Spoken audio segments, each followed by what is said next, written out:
Dengan didampingi oleh segenap jajaran pemerintah Kota Palembang, camat, lurah, dan tokoh adat setempat, Harnojoyo, Wali Kota Palembang, menggelar kegiatan safari subuh di Musola Al-Iman yang berada di perumahan Gria Dharma Sejahtera, Kelurahan Gandus, Kecamatan Gandus.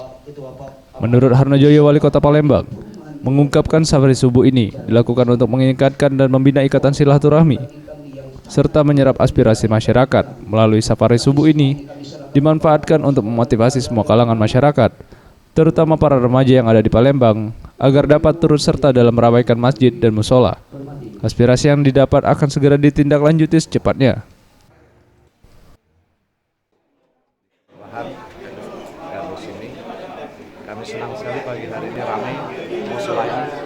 Semoga ke depan ini dapat dipertahankan.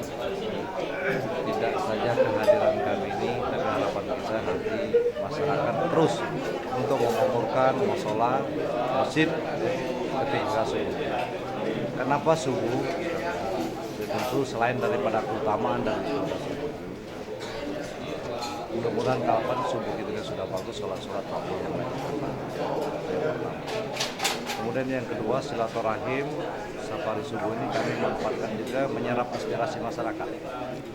Tadi disampaikan baik oleh Pak RT membawa acara bahwa keberadaan jalan yang arah Gandus ini saat ini sudah mulai rusak. Nah, inilah yang menjadi program kita ke depan ini, ya akan kita laksanakan walaupun belum selesai. Tadi kepala dinas BU ada 29 miliar, ada 23 miliar total dana yang akan kita usulkan ke Gandus ini terkait perbaikan infrastruktur jalan. Dan walaupun tidak semua ini sudah mengurangi jalan-jalan yang rusak.